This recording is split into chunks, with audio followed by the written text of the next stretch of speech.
Hey everyone, this is Pancake Abuse doing an audio commentary for WarcraftReplays.com.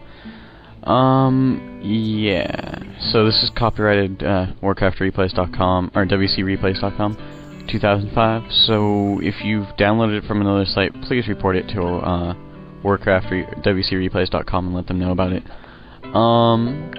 If you got it from the site, welcome. And if you haven't been listening to other audio commentaries, sorry to have me be the first one because I haven't done one in quite a while. So I've got a couple of undead versus orc games. This is the hardest matchup, everyone says, for undead. So it's extremely hard because of orc having a strong tier 2 and undead having an extremely weak tier 2 until the necrowagon buff, but lowering the cost and train time on 2 abilities I wouldn't really call that much of a buff. But, okay, let's get the first game loaded up. That would be, where is that? Oh, yes. Susiria versus 4K Grubby on Turtle Rock. This is the WC3L finals. One of the games that Susiria actually wins because this is the undead perspective and I want to show what wins, not what loses.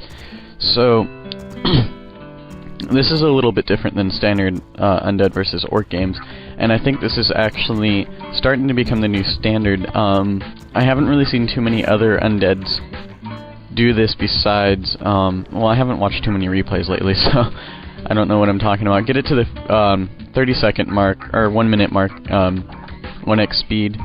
1 minute mark, 1x speed, fog of war off from Susiria's point of view. We'll get it started in a little bit. I'm loading it up myself. So, this game, and I've seen Lucifer, Susiria, and SK.MadFrog so far do this, all really good undeads. I haven't seen Sweet any matches versus undead in quite a while, or versus orc, Sweet versus orc, or go stop, because I haven't really been watching replays or VODs or anything like that, so I'm at the 1 minute mark, 1x speed, and let's get this started in 5, 4, 3, 2, 1, unpause. So he does a crypt altars build, which means he's going ghoul first. And a lot of people are like, WTF, going ghouls first? Wow, I can't talk tonight. I'm a little bit tired. Just finished finals from school and all that crap, so, let's see. The reason why I would say going ghouls, one, you can have more units at the beginning. You're not stuck with a harass with only 1 fiend and your DK, and maybe 1 Nerubian tower if you've upgraded it in time. Or possibly 2 fiends if you haven't upgraded a tower. Or actually no, you can, this is the same build time, you don't lose build time for a fiend if you build a tower, but whatever. Yeah, going for ghouls and shop and DK and beginning's boring with scouting and nothing much going on.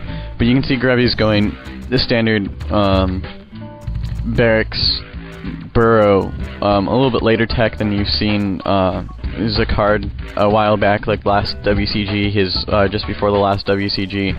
Well, not the last one that was just played the year before, 2004. WCG, you saw Zacard play almost against every race for those for that solo Farseer tech, and then puts down the barrack as soon as he has money after the tech, and then goes for the dual bestiary wyvern.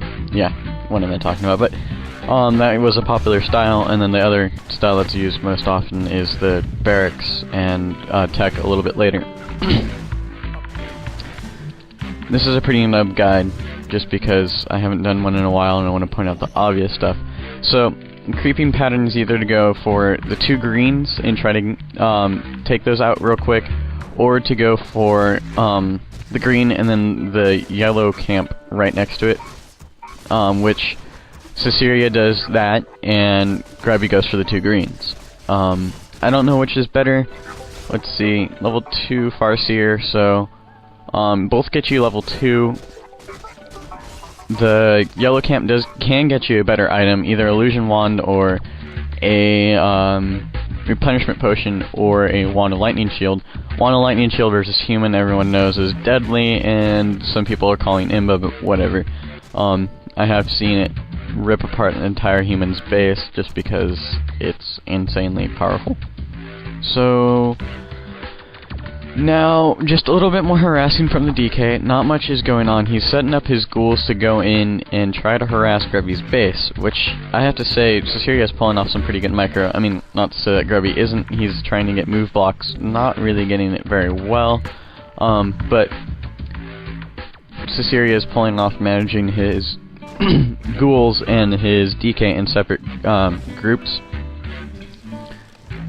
Susiria was really sick for this too. He had to go to the hospital to get antibiotics, so I'm guessing some kind of bacterial infection or some kind of yeah, maybe some infection like sinus or something like that. So he went to the hospital, and he almost didn't get to play his games versus Zeus in the first time they played 4K, which was the winner bracket final. Grubby almost pulls off a surround on Susiria's DK, but he gets out of there, and one of his ghouls is really low HP, which means one chain lightning and some whacking on another ghoul, and it's almost down, but he gets away with his, what some people call imbalanced Unholy Aura. Actually, I don't know if it's imbalanced or not. I haven't really played too many other races, but I've heard it's pissed off some people, so, yeah. Not a whole lot going on, just some more harassing. I think what Susiria is trying to do is keep Grubby from pressuring Susiria at this point, because right now he doesn't have a whole lot besides a few ghouls. And he's building a second crypt and teching, he's almost to tier 2. I've actually seen this done a lot by undead players lately versus Orc, is to get a medium-sized army at tier 1 with, say, 8 to 10 ghouls, and then they tech a little bit later, not when they get 10 ghouls, a little bit earlier than that, but they still tech pretty late for an undead, and then they go fiends at tier 2 to counter any air. Or, one of the other things I've seen, which you'll see in the next replay, which I'm not going to disclose right now, Susiria knows that he's putting up his tier 2 buildings right now, so he wants to come in and at least cancel one of them. He doesn't get to cancel, but he TPs out and still gets the kill for the bestiary.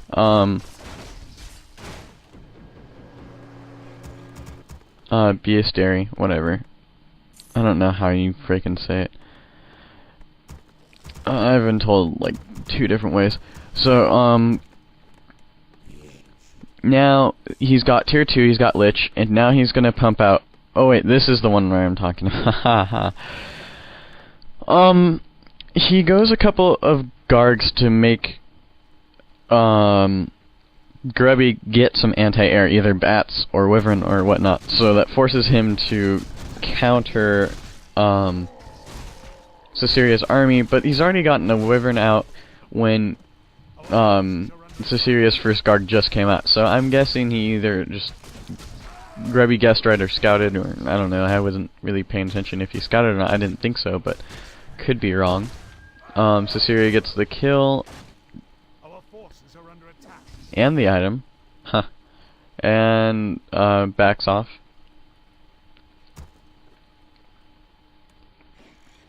Level 2 DK, level 1 Lich versus a level 2 Farseer and a level 1 Tauren Chieftain that just came out. So, this matchup is pretty tough for Undead because right now, Susiria doesn't really have that much of an army. He's got a bunch of ghouls and 1 Garg, and that's it. He's building a slaughterhouse right now for some statues and stuff, but really he doesn't have a whole lot of fighting power, especially against any air. So, and the ground is pretty hard with the TC Stomp, but Stomp is ridiculous versus ghouls. Since they all kind of stick in the same place, you can just run up and stomp once. The thing that's hard for Undead is I hate calling imbalances. I really, really do. I think it's kind of lame because everyone and their mom picks one ability that they hate, that they don't know how to counter yet, and calls it imbalanced, just because it's an easy thing to do. It's not, you don't want to take the blame yourself, so you're like, oh, that ability is imbalanced instead. So, but I really do think that Ensnare is imbalanced. There's absolutely nothing you can do to counter it. There are no abilities, there is nothing you can do. Oh, sorry, my bad.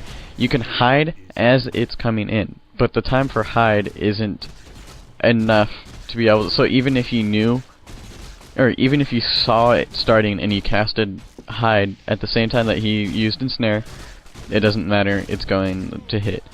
The other thing you can use burrow, but you kinda also have to preempt that. It's kinda hard to do. But really, I think Ensnare is pretty much the only thing that is encounterable once it lands.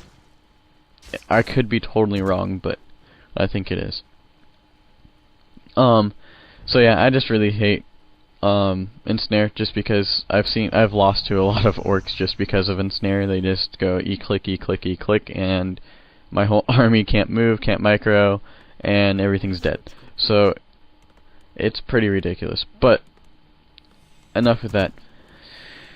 Grubby is going to creep out an expansion slot, while Susiria is just going to build up his army. He's going to get a couple of fiends to ensnare those, or well, not ensnare, web those wyvern. Actually, is web not counterable as well? I could be wrong. Yeah, web might be might be encounterable as well. I'm trying to think if you can dispel it or not. Probably not, since it's an ability, not a spell. Okay, well, I just proved my own logic was flawed, so there you go. But how often? Well, whatever. Okay, not even gonna argue that point anymore. So yeah, Grubby creepjacks Susiria at this point, but he backs off. I don't know why. Why, Grubby, did you back off? Ensnare goes off some more onto those fiends. A Kodo comes up and goes chompy chomp on the full HP fiend. And more ghouls are dying pretty fast due to the stomp and chain lightning and all that good stuff. And TC goes down. Heal skulls go off for the undead so that he keeps those ghouls alive. That guard that was just unstable concoction had like one hit left from a Farseer or that wyvern, and they weren't focus firing it for a long time. I don't see why that was used. I don't think it was needed at all. The DK is trying to go to the Goblin Merchant to get a TP, but he doesn't quite make it. He's like half a character length away. But Susiria is still at the top of this battle. He's killed almost